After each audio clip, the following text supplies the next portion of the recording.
con esta pequeña introducción vamos a iniciar. En nombre del Padre, del Hijo y del Espíritu Santo.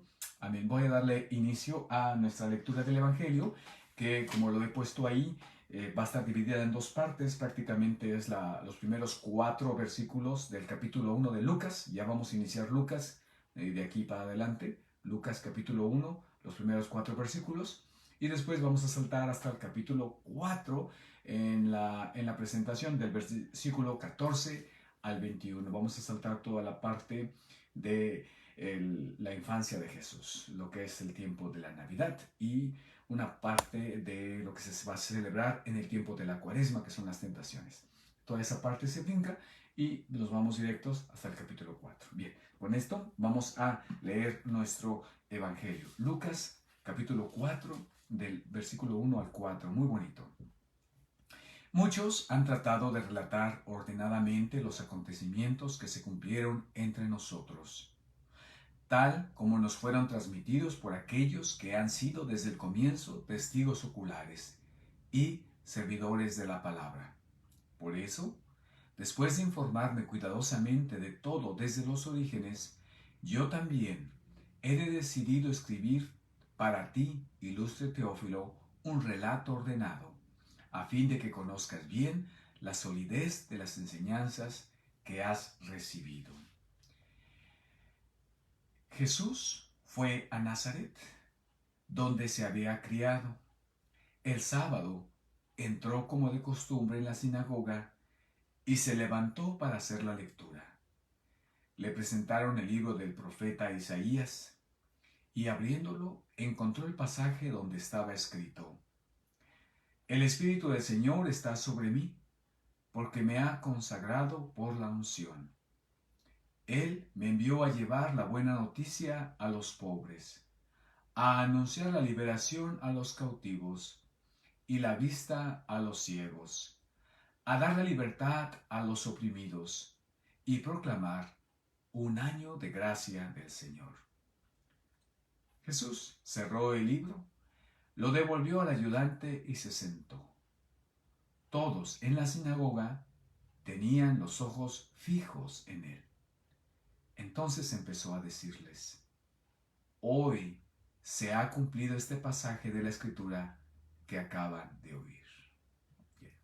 Este es el primer momento, el Evangelio, que está dividido en esas dos partes, y me gustaría sacar algunas conclusiones, pero de alguna manera dar algunas pistas para su lectura atenta y pausada. Para él, como cristianos, como católicos, estamos para escuchar esa palabra que sustenta nuestras vidas.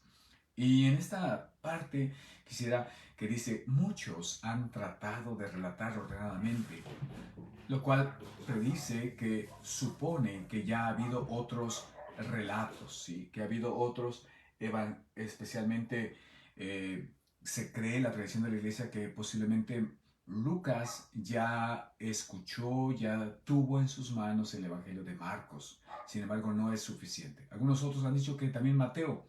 Sin embargo, es un poquito más difícil poder creer que Mateo sea también una fuente de Lucas, por si bien tienen pasajes muy concretos, muy paralelos, son evangelios muy diferentes, ¿sí? Son muy diferentes. Entonces, de alguna manera, sí creemos que Marcos es parte de su fuente histórica, pero también que ha habido otros mensajes que están allí resonando en su tiempo. Como primer elemento, muchos han tratado. Segundo elemento, dice que va a acudir a aquellos que estuvieron desde el comienzo, testigos oculares. Recordemos que Lucas, desde la tradición, no es un discípulo y no es alguien que está en la primera como testigo ocular, sino que a él se le ha narrado, como va a decir al final de este prólogo. Pero esto también nos hace pensar que lo que va a narrar es algo histórico. A veces se ha pensado que son narraciones bonitas, mitológicas, cuentos, y no. El Evangelio nos está diciendo Lucas que es algo histórico, y por eso Lucas va a acudir continuamente a decir: en el año de de Tiberio en el año de César, en el año de Augusto, va a estar continuamente recurriendo a etapas de la historia. Entonces el Evangelio tiene un carácter histórico y tiene un carácter de personas no tan solo oculares, sino que estuvieron ahí desde el comienzo. Y segundo, la segunda palabra dice servidores de la palabra. No tan solo que estuvieron allí, sino que su vida fue comprometida con el Evangelio. Otro elemento muy importante es a quién se dirige. Le dice, he decidido escribir para ti, ilustre Teófilo. Hasta el momento no sabemos quién es Teófilo, no se escuchó este nombre en otros escritos, no sabemos. Sin embargo, algunos especulan que la palabra Teófilo ya en sí puede ser una pista. Teófilos. Filos viene filosofía, el amigo, el amante de Teos, de Dios. El amigo, del amigo de Dios. Pero la palabra importante también que dice es ilustre. De alguna manera, esta palabra en griego habla como de un tipo de realeza. Se ha especulado que posiblemente sea uno de sus albaceas, es decir, uno de sus bienhechores, que posiblemente está patronizando el escrito de este evangelio. Sin embargo, pues bueno, ahí está hacia donde se está dirigiendo. A mí me gusta mucho más la interpretación cuando dicen los santos padres que de alguna manera se dirige a ti y a mí, que somos amigos, que somos los que amamos a Dios, y es un requisito amar a Dios para poder leer su escritura. Esa es la interpretación que me gusta y bueno, hoy aquí se queda. Y otras dos palabras más de ese pequeño pasaje, dice, a fin de que conozcas bien la solidez. ¿Sí? Esta palabra de la solidez es una palabra griego que es aspheleia, que es un poquito la certeza, ¿sí? Que eso realmente se puede comprobar, ¿sí? Una certeza que es algo sólido, que es algo que realmente es evidente e histórico. Entonces habla de eso, que conozcas la solidez. Y finalmente la última palabra que quisiera que pusiéramos atención es de las enseñanzas que has recibido. Prácticamente aquí podemos decir de la catequesis. Es decir, que el mensaje ya ha sido anunciado, ya ha habido varios escritos, tenemos especialmente el Evangelio de Marcos, pero ahora Lucas, que no es un testigo ocular, se pone a recapitular. Algo sorprendente cuando dice de los testigos oculares que estuvieron desde ahí presente, es que Lucas tiene pasajes muy importantes acerca de María Santísima. Por ejemplo, la Anunciación. ¿Sí? Ese pasaje es único en Lucas. ¿Sí? Cómo María recibe el anuncio, ahí a partir del versículo 25, ahí en el capítulo 1, y tiene varias otras indicaciones, las palabras mismas de María. Entonces, esto indica que una persona de los testigos oculares que ayudó a escribir este evangelio es la voz, la feminidad de María Santísima, nuestra Madre. ¿Sí? Entonces, cuando escuchamos esto, se enciende nuestro corazón, porque ahí también está esa enseñanza de María Santísima para nosotros que queremos ser sus discípulos. Entonces pasamos ahí de alguna manera sencilla al Evangelio, el versículo 16 del capítulo 4, en donde encontramos que Jesús va a Nazaret. Y aquí me gustaría ver dos cosas. Primero, la sinagoga. Dice tres cosas. Que va a la sinagoga, que es sábado, y finalmente que es en su tierra natal donde él se crió, en Nazaret. Dice esas tres cosas. Entonces, no debemos de confundir la sinagoga del templo. La sinagoga es muy diferente, el templo solamente es uno y está en Jerusalén. Y las sinagogas son como los lugares, sinagoga en hebreo prácticamente significa lugar de reunión, ¿sí? Lugar de reunión. Entonces, donde se reunían a escuchar la palabra de Dios, a hacer algunos salmos, ¿verdad? Y básicamente eso. Entonces, ¿y quién es? Este es interesante. ¿Quiénes de alguna manera lideraban o conducían estas sinagogas? Eran los escribas y los fariseos, no los sacerdotes. El sacerdote, que pertenece a la tribu de Leví, están en el templo. El sacerdote generalmente a estas alturas ya no va a interpretar la palabra de Dios. el sacerdote está para el sacrificio. Y la palabra de Dios se va a depositar en las manos de los expertos, de los escribas, que son peritos en la palabra de Dios, y en los fariseos, que son amantes de la observancia de esa palabra de Dios, ¿sí? Lo que escucho y lo que hablo. Por tanto, esto indica que cuando Jesús va a la sinagoga, y un tercer elemento, no tan solo escribas y fariseos, sino también en la historia dice que los que podían de alguna manera pararse a leer la palabra de Dios eran aquellas personas, ¿verdad?, estimadas por el pueblo, ¿sí?, que eran personas reconocidas, respetadas. Entonces, de esta manera, cuando escuchamos que Jesús dice, como era su costumbre, podríamos concluir que Jesús era una persona respetada, estimada y reconocida en su pueblo. Y entonces le dan la oportunidad de que él también tome la palabra de Dios y la interprete. Y todo esto está movido no por sacerdotes, sino por laicos, sacerdotes del Antiguo Testamento, a eso me refiero. Ellos están en el templo. Y entonces aquí, cuando él va a la sinagoga, pues es normal que cuando él empieza a hablar, que es respetado, y cuando dicen que este habla como autoridad, no como los escribas y fariseos, pues ¿con quién va a entrar en conflicto? En primer lugar, con escribas y fariseos, pero eso será más adelante. Y entonces este Jesús toma, y un elemento más, cuando se va a la sinagoga se tienen generalmente dos lecturas. La Torá, que vamos a escuchar en la primera lectura, la ley, los 5 libros de la ley, Génesis, Éxodo, Levítico, Números y Deuteronomio, y una segunda lectura era precisamente los profetas. Entonces Jesús está leyendo aquí en este contexto la segunda lectura, que es la de los profetas, y le dan el libro de Isaías. Esta cita la podemos encontrar en versículo 61, capítulo 61, versículos 1 y 2. Y entonces lo que está anunciando Jesús, ¿verdad?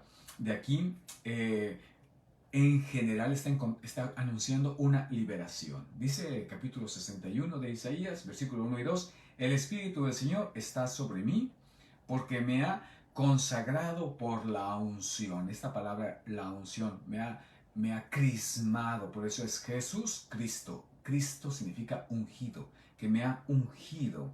Él me ha enviado a llevar una buena noticia a los pobres, anunciar liberación a los cautivos, la vista a los ciegos, a dar libertad a los oprimidos, y el quinto elemento, proclamar un año de gracia del Señor.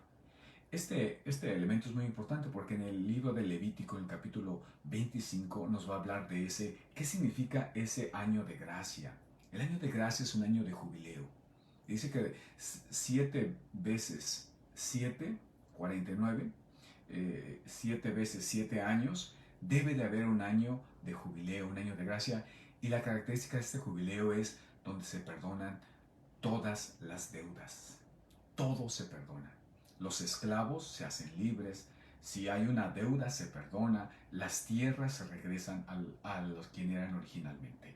Entonces viene esta liberación, y esto es lo que dice que en la llegada del Mesías esto sucederá. Habrá libertad de esclavos. No, las deudas, que esa es la palabra pecado, va a terminar con ese peso, y finalmente las tierras van a regresar a su lugar. Y Jesús, cuando dice que se sentó, en esos tiempos era cuando iba a predicar, esperaban una predicación, dice que todos los ojos estaban fijos en Jesús, ¿sí? Y entonces aquí dice, y empezó a decir, no sabemos qué más dijo, después vamos a ver que se mete en problemas, pero vamos a quedarnos aquí cuando en el versículo 21 va a decir, hoy se ha cumplido este pasaje de la Escritura que se acaba de oír. Hoy se ha cumplido este pasaje de la Escritura que se acaba de oír. Y esto de alguna manera es interesante porque el directorio de la homilía habla de ese carácter sacramental de la palabra de Dios.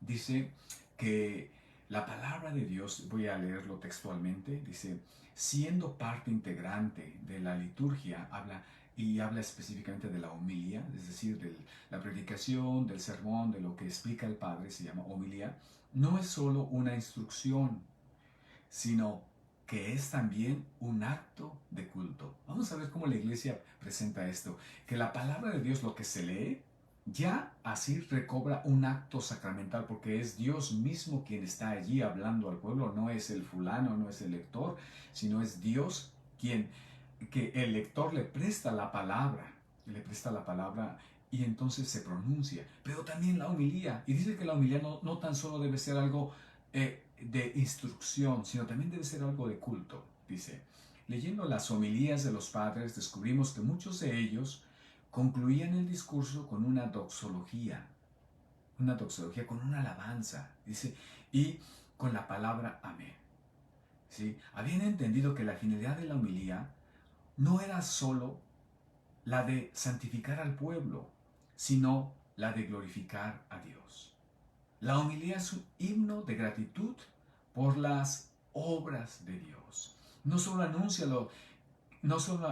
a los que están reunidos que la palabra de Dios se cumple cuando se escucha, sino que alaba a Dios por este cumplimiento. ¿Sí? Y eso es lo que está haciendo Jesús. Estas palabras se están cumpliendo en este momento. Eso nos habla un poquitito de lo que es la misa. Cada vez que vamos a misa se cumple la palabra de Dios. Es un acto de liberación. Es un acto, allí en esa Eucaristía está viendo esa redención, esa liberación de los pecados, esa libertad. Dios está verdaderamente actuando sacramentalmente a través de su palabra y a través de el sacrificio sacramental. Y una cosita más dice, dada su naturaleza litúrgica, la homilía posee también un significado sacramental. Dice, Cristo está presente tanto en la asamblea reunida para escuchar su palabra, como en la predicación del ministro por del cual el mismo Señor que ha hablado una vez en la sinagoga de Nazaret, ahora enseña a su pueblo. ¿Sí?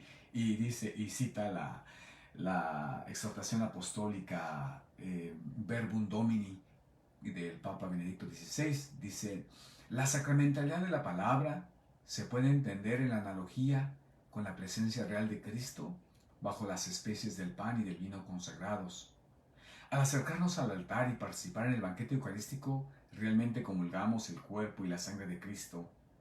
La proclamación de la palabra de Dios en la celebración comporta reconocer que es Cristo mismo quien está presente y se dirige a nosotros para ser recibido. Yo creo que antes de entrar a la primera lectura de una manera sencilla, esto nos tiene que dar a recobrar la importancia de la palabra de Dios. Porque a veces aquí en la parroquia les he dicho que cuando es el momento más importante, la consagración, invitaba a las personas, por favor, no salgan al baño, por favor, quédense ahí. No podemos decirle a Jesús, espera, te estás muriendo por mí, te estás sacrificando por mí, pero yo tengo urgencias, ¿sí?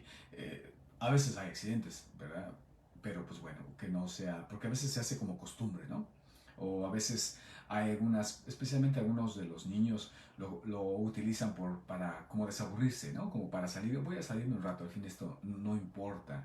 No creo que haya maldad en ellos, sino simplemente ignorancia, y por eso estamos aquí. Sin embargo, también eso sucede en la palabra de Dios. A veces se llega tarde a la Eucaristía, o a veces se está allí, pero con la mente en otro lugar. No se está honrando a la palabra, no se está sintiendo o experimentando que es Dios mismo que está hablando. De tal manera que al llegar y sentarme a este banquete de la palabra de Dios, mi corazón ya no debe de moverse, de distraerse, sino tiene que seguir preguntando más, indagando, porque Dios mismo me está hablando. Por eso la Eucaristía en estas dos mesas de la palabra se convierte en algo tan hermoso.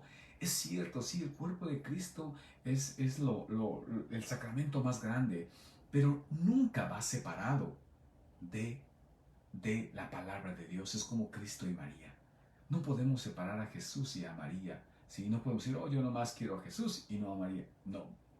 Asimismo, esa palabra de Dios prepara mi corazón. Y van a decir después en el libro de Maús que no al escuchar sus palabras nuestro corazón ardía. Y esto es la primera lectura que me gustaría que fuéramos para allá de alguna manera, de una manera sencilla. Está en el libro de Nehemías, Y en el libro de Nehemías prácticamente es el capítulo 8, los primeros versículos, aunque por de alguna manera para evitar, hay unas palabritas un versículo y medio versículo que se salta, pero vamos a leerlo. Dice Nehemías capítulo 8, todo el pueblo se reunió como un solo hombre en la plaza que está ante la puerta del agua.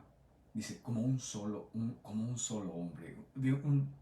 Habla de la unidad de la comunidad. Entonces dijeron a Esdras, el escriba, ¿sí?, que trajera el libro de la ley de Moisés. Ahí está lo que se lee siempre también en las sinagogas, que el Señor le había dado a Israel. Entonces van a traer la ley de Moisés, que es el Pentateuco, los 5 libros de Génesis hasta de Deuteronomio.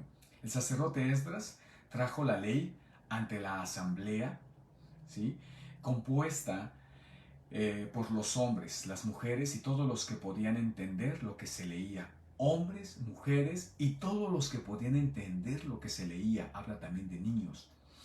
Era el primer día del 7º mes. Luego, desde el alba hasta promediar el día, se leyó el libro en la plaza que está entre la puerta del agua, en presencia de los hombres, de las mujeres y de todos los que podían entender. Es desde el amanecer hasta el mediodía. Voy a explicar ahorita un ratito por qué significa esto. Y todo el pueblo seguía con atención la lectura del libro de la ley. ¿Sí? Seguían con atención la lectura del libro de la ley. Esdras, el escriba, estaba de pie sobre una tarima de madera que había hecho para esa ocasión. Junto a él, a su derecha, estaba Matatías, y es la parte que se salta el leccionario y brinca hasta el 5. Esdras abrió el libro a la vista de todo el pueblo, porque estaba más alto que todos, y cuando lo abrió, todo el pueblo se puso de pie. Esdras bendijo al Señor, el Dios grande, y todo el pueblo levantando las manos respondió, amén, amén. Luego se inclinaron y se postraron delante del Señor con el rostro en tierra. Y aquí vuelve a brincarse tantito y dice, habla de los nombres. Ellos leían el libro de la ley de Dios con claridad e interpretando el sentido de manera que se comprendía la lectura. Entonces Nehemías, el gobernador, Esdras, el sacerdote escriba, y los levitas que instruían al pueblo dijeron a todo el pueblo, este es un día consagrado al Señor su Dios. No estén tristes ni lloren, porque todo el pueblo lloraba al oír las palabras de la ley. Después añadió, ya pueden retirarse, coman bien, beban un buen vino y manden una porción al que no tiene nada preparado, porque este es un día consagrado al Señor. No estén tristes, porque la alegría en el Señor es la fortaleza de ustedes. ¡Wow! ¿Qué está pasando aquí? Esto aproximadamente es el tiempo del siglo V y es el tiempo del post-exilio. Recuerden, el pueblo, y esto habla porque dice, no lloren, dice, porque todo el pueblo lloraba al oír las palabras. ¿Por qué llora el pueblo? ¿Y por qué lo leen tanto tiempo? Porque esas dos cosas acaban de venir del exilio. El pueblo de Dios estaba escuchando la ley. ¿Y qué estaban escuchando? Cuando les dijo Dios, si no cumplen estas palabras, serán hechos sus pecados en contra. Si no cumplen estas palabras, es un pecado, no cumplir la palabra de Dios, les causará el exilio. Se les quitará todo lo que se les ha dado. Entonces recordamos que ahí hubo el evento cuando Nabucodonosor invadió y invade Jerusalén, destruye el templo, destruye Jerusalén y toda la gente es exiliada, es deportada, es sacada del territorio de su tierra prometida. Y entonces este libro de Nehemías narra cuando Ciro, el rey de Asiria, los libera y los deja regresar. Y entonces están otra vez queriendo reconstruir su sinagoga, su ciudad, su templo. Y ahí están estas dos personas importantes, Nehemías y Esdras. No hay todavía templo. Y entonces están leyendo de ese tiempo porque están queriendo leer la palabra de Dios. Como fueron tantos años en exilio, muchos es la primera vez que la están leyendo y muchos ya empiezan a olvidarlo. Y entonces por eso es un tiempo de llanto, porque esa palabra dice, sí, Dios nos advirtió. Dios nos los dijo y nuestros pecados nos han llevado allá a perder todo. Pero hoy Dios nos ha dado una nueva oportunidad. Una nueva oportunidad. Por eso, en la liturgia, con esto voy terminando, nuestras oraciones son de una manera preciosa, ¿no? Ya de alguna manera también abarco, pues que la palabra de Dios, eso se cumple en cada Eucaristía. Puede decirse, esto se está cumpliendo ahorita. Y en las lecturas, en las oraciones, por ejemplo, la antífona de entrada dice, canten al Señor un cántico nuevo. Hombres de toda la tierra, canten al Señor. Hay brillo y esplendor en su presencia y en el templo belleza y majestad. Es la alegría que nos invita Esdras a decir, no lloren, que este sea un día consagrado al Señor, canten con alegría, porque su palabra está presente. Y en la Eucaristía, no tan solo su palabra, sino también su cuerpo y la redención del ser humano. También en la otra antífona de la comunión va a decir, yo soy la luz del mundo, dice el Señor, el que me sigue no camina en tinieblas, sino que tendrá la luz de la vida. Y va a decir, yo he venido a traer, cuando anuncia Jesús en el Evangelio, dice, para darle para anunciar la liberación de los cautivos y la curación a los ciegos. Yo soy la luz del mundo. ¿Cómo se cumple esa palabra? Al contemplar a Jesús, que es la luz del mundo. Y la oración colecta de alguna manera muy hermosa. Dice, Dios Todopoderoso y Eterno, dirige nuestros pasos de manera que podamos agradarte en todo. Y así merezcamos, en el nombre de tu Hijo amado, abundar en toda clase de obras buenas. ¿Sí? Dice, que podamos agradarte en todo. Esto habla, pues, no de otra cosa, sino de la escucha atenta de la palabra y al saber cuál es la voluntad de Dios, entonces poder cumplirla. Cierro este espacio con una cita del Catecismo de la Iglesia Católica, en el número 108. Me gustaría con esto concluir este momento. Dice, la fe cristiana no es una religión de libro. El cristianismo es la religión de la palabra de Dios. No es un verbo escrito y mudo, sino del verbo encarnado y vivo. Para que las escrituras no queden en letra muerta, es preciso que Cristo, palabra eterna del Dios vivo, por el Espíritu Santo, nos abra el espíritu a la inteligencia de las mismas. Entonces, el Catecismo de la Iglesia está diciendo que cuando se proclaman las Escrituras en la palabra de Dios, en la misa, no tan solo nos habla, sino que está actuando, abriéndonos la inteligencia. Es necesario la palabra viva, el Espíritu Santo, que es la acción del Espíritu Santo que toca nuestras vidas, las penetra, como va a decir la carta a los hebreos. ¿Sí? Que la palabra es como una espada de dos filos, eficaz, que penetra hasta lo más alto de nuestras almas. Y esa es la acción del Espíritu Santo. Qué hermosa es la Eucaristía, qué hermosa es la misa. Ojalá que estas pequeñas palabras sirvan para prepararnos y vivir con gozo este domingo que viene. Que el Señor les bendiga. En nombre del Padre, y del Hijo, y del Espíritu Santo. Amén. Muchas gracias por su fidelidad. Nos vemos en la Eucaristía.